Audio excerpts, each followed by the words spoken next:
5 के साथ 5 कट गया और 5 इंटू 10⁻⁴.2। तो सॉल्व करने के बाद ये तुम्हारे पास कुछ 2 इंटू 10⁻⁴ वोल्ट आ रहा है। 2 इंटू 10⁻⁴ वोल्ट ये आ रहा है। बच्चा क्लियर हो गया पॉइंट ये वाला?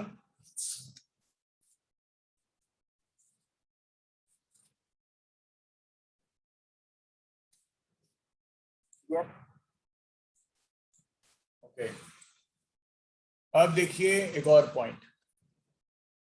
तुम्हें जैसे एक रेजिस्टेंस 200 ओम दे रखा है और एल का वैल्यू दे रखा है जो कि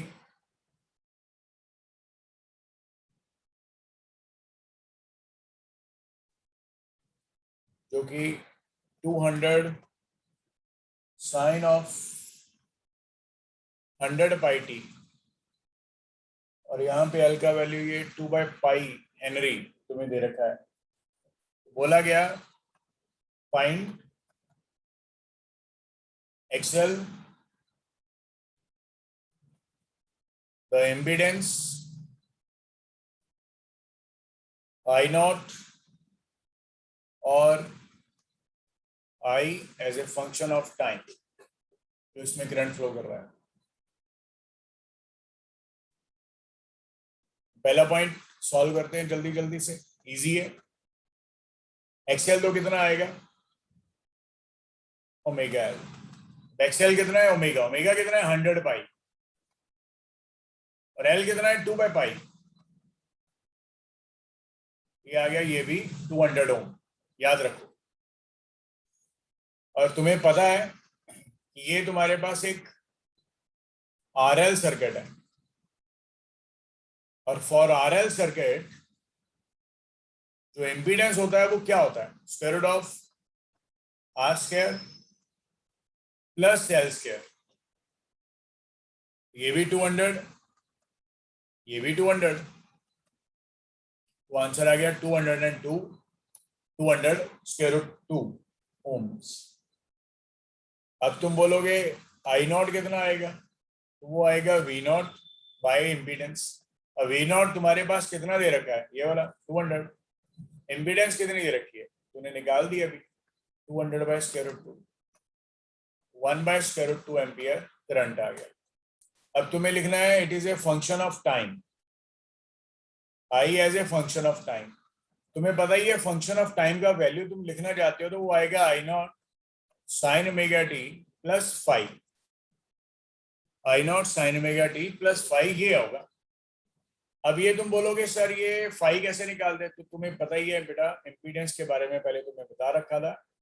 ये 5 होता है, ये एक्सएल होता है, ये आर होता है, ये जेड होता है। यहाँ से तुम tan phi निकाल दो। ये भी 200 है, ये भी 200 है, 1 आ गया। 5 हमारे पास आ गया 45 डिग्री, यहाँ 5/4। इस वजह से हमारे पास आई का value I naught which is 1/√2 sine of omega is 100 pi t plus 5/4। ये तुम्हारे पास करंट का वैल्यू आ गया। अब नो डाउट करंट हमेशा लैग करता है बेटे, तो यहाँ पे माइनस आना चाहिए, क्योंकि करंट जो होता है वो लैग करता है, तो इस वजह से ये माइनस आना चाहिए।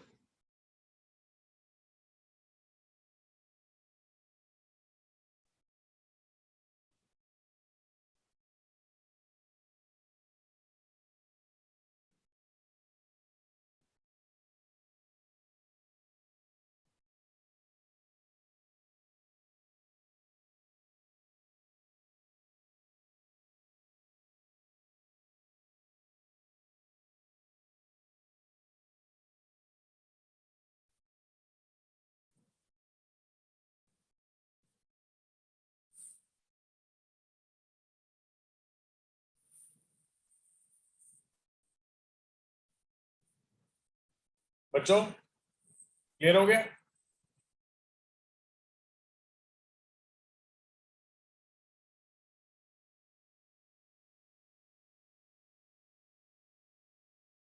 Yes.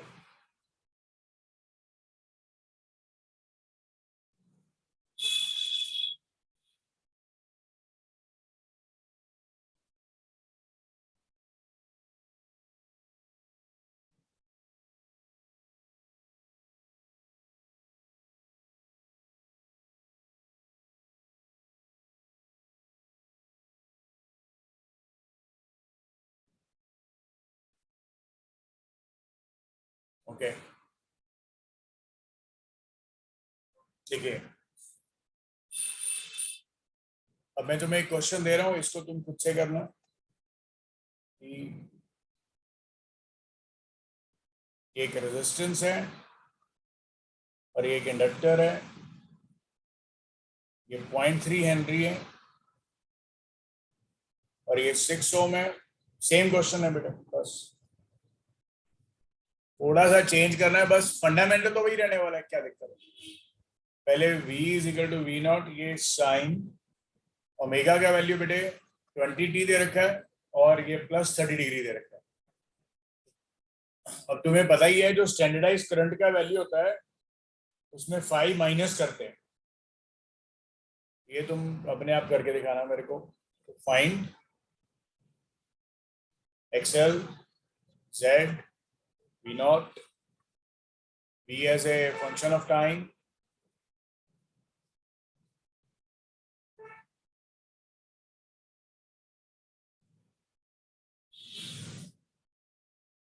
और potential across the resistance, potential across the inductor as a function of time। तुम्हें ये सारे वैल्यूज को लिखना है। अब देखो करना कैसे है, ये जबरदस्त पॉइंट है। देखो तुम्हें ये क्वेश्चन करा देता हूँ मैं, क्योंकि थोड़ा सा चेंज है बिकॉज इसमें अब 30 डिग्री है, पहले वाले केसेस में 30 डिग्री नहीं दिया होता था। चलो जल्दी जल्दी लिखते हैं।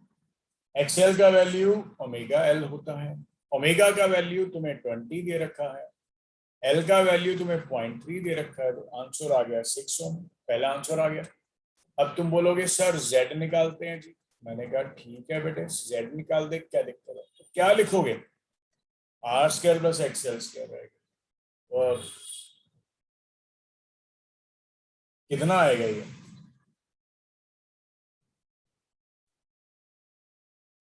ये तुम इसको ऐसे करो कि इसकी रेजिस्टेंस को तुम 8 ओम कर दो,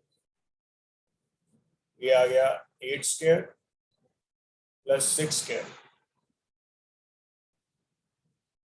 ठीक है।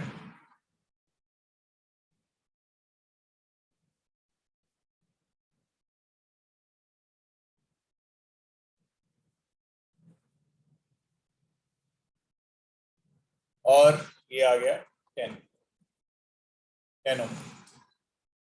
उसके बाद आ गया थर्ड पॉइंट, थर्ड आ गया I not. I not is nothing but V not by Z. What is V not, तुम्हें क्वेश्चन के अंदर बच्चे 1 मिनट रुकना यार, इसमें ना बेटा जो मेरे पास क्वेश्चन है ये बेटे इसमें आई दे रखा था पहले से, क्योंकि पोटेंशियल तो निकालना था, तो आई दे रखा है तुम्हें आई नॉट,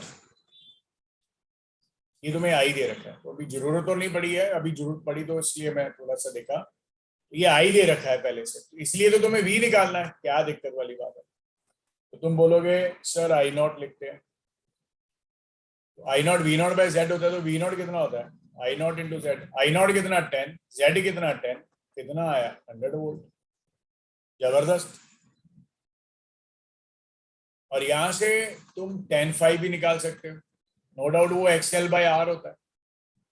अब XL का वैल्यू तुम्हारे पास 6 है, R का वैल्यू 8 है, जबरदस्त, ये 3/4 हो गया। और 5 का वैल्यू कितना होता है 3/4 पे, ये 37 डिग्री होता है बेटा, 3 4 5 ट्रायंगल होती है। अब देखो potential as a function of time तुम लिखना चाहते तो क्या लिखोगे, वी नॉट साइन, और वो ओमेगा टी प्लस 30 डिग्री तो है ही है, ओमेगा का वैल्यू 20 है, ये तो है ही ऑलरेडी कलेक्टिवली टर्म, पर उसमें 37 डिग्री ऐड होगा। क्यों ऐड होगा? क्योंकि ये लीड करता है आरएल सर्किट में। V जो होता है वो लीड करता है। अगर I में ऑलरेडी 20t + 30 है तो इसमें ऑलरेडी 37 डिग्री ऐड होना चाहिए। इस वजह से V का वैल्यू V0 और V0 तूने निकाला 100 sin 20t + 67 डिग्री, ये आना चाहिए। और अगर तुम पोटेंशियल अक्रॉस रेजिस्टेंस निकालना चाहते हो तो आएगा peak current, peak potential into resistance का जो भी रहेगा, और साथ में साइन ऑफ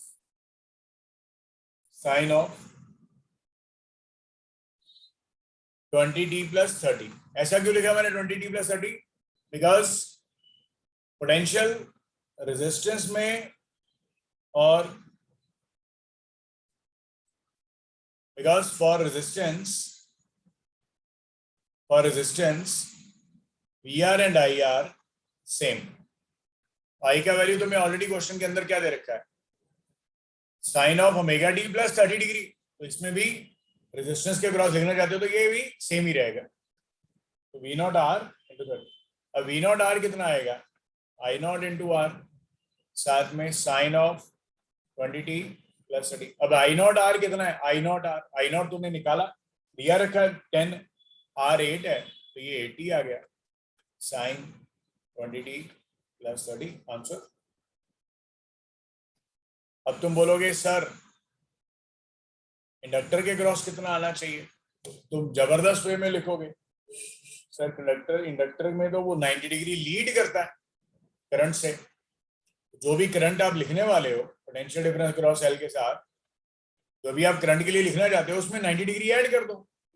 अब करंट में ऑलरेडी 20t + sin 30 था, अब उसमें 90 डिग्री आप ऐड कर दो क्योंकि वो ज्यादा है। अब V0 L कितना आएगा, I0 × XL आ जाएगा, और साथ में साइन ओमेगा टी कितना 20t + 120 degree.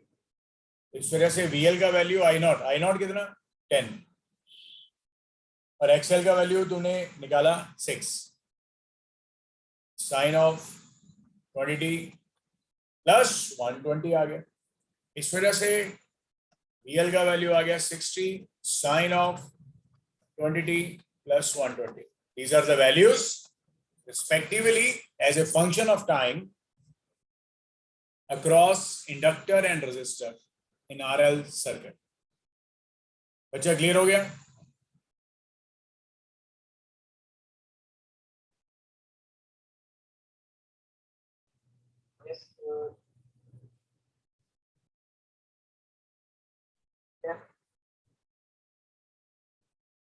It's a very very simple concept बेटे। अब तुम्हें जैसे एक और क्वेश्चन दिया गया,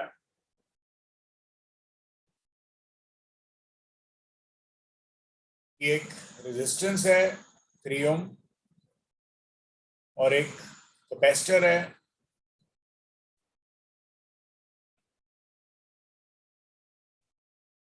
जिसमें पोटेंशियल का वैल्यू 10 sin 10⁴t + 30 है, और इसमें एक कैपेसिटी का वैल्यू 25 माइक्रोफैरड है। अब ये तुम अपने आप करके दिखाना, फाइंड XC Z I0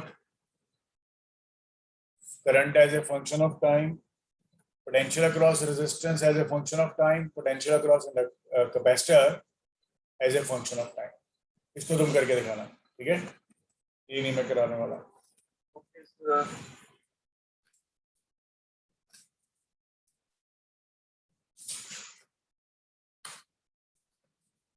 ये हमारे पास कुछ रिजल्ट्स आ गए इसके, ठीक है? एक तुम्हें एक और क्वेश्चन दे रहा हूं, ये रेजिस्टेंस आ गया, इंडक्टर आ गया और एक कैपेसिटर आ गया, और एक ये पोटेंशियल आ गया, साइन ओमेगा टी है, ओमेगा का वैल्यू 100 है, और एलसीआर सर्किट आ गया बेसिकली। इसमें जो करंट जा रहा है बेटे आई, तो तुम्हारे पास इसमें करंट जा रहा है आई, उसका वैल्यू तुम्हें दे रखा है 10 साइन ओमेगा टी है, इसका करंट का वैल्यू जो है, इसका वैल्यू 10 साइन ओमेगा टी के साथ है, ठीक है। और तुम्हें पोटेंशियल इसमें सारा कुछ निकालना है,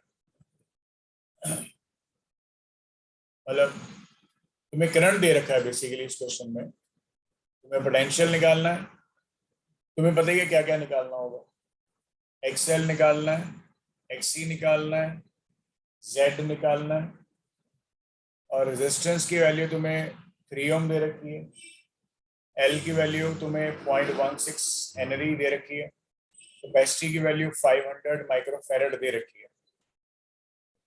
फाई निकालना है जिसको फेज बोलोगे, वी नॉट निकालना है, V as a function of time.